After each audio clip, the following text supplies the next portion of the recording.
নামাজের মধ্যে সূরা ফাতিহার পর অন্য সূরা মিলানোর ক্ষেত্রে মূলনীতি বা প্রিন্সিপাল হলো যে প্রথম রাকাতের তুলনা দ্বিতীয় রাকাতটা একটু ছোট করা সুন্নত। প্রথম রাকাতে যতটুকু কেরাত পড়বেন দ্বিতীয় রাকাতে কেরাতটা আরেকটু ছোট হবে, স্মল হবে, এটা সুন্নত। কিন্তু এটা যদি ব্যত্যয় হয়ে যায় তাতে কোনো মহাভারত শুদ্ধ হয়ে যাবে না, মহাভারত শুদ্ধ হয়ে যাবে না, অর্থাৎ কোনো সমস্যা হবে না, যা আছে তাই থাকবে, নামাজ হয়ে যাবে।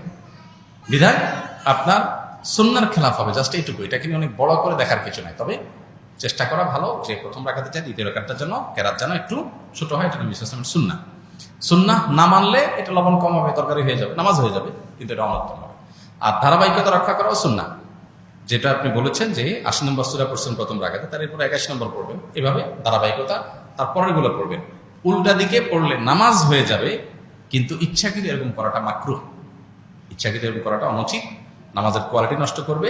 কিন্তু সুন্নত হলো ধারাবাহিকতা মেনটেন করা। ধারাবাহিকতা মেনটেন না করলে অনেক সময় বিশেষ করে সাধারণ আয়াতের ক্ষেত্রে অর্থ বিকৃতির সম্ভাবনা হতে পারে, যে প্রথমে একটা জিনিস পড়েছেন এরপর আরেকটা জিনিস পড়লেন, অর্থ বিকৃতির সম্ভাবনা যদি নাও থাকে, জিনিসটা সুন্নাহ পরিপন্থী করে তেলাওয়াতের আদবের খেলাফ, উল্টা দিকে তেলাওয়াত করে, এই জন্য ধারাবাহিকতা বজায় রেখে করাটা সুন্নাহ।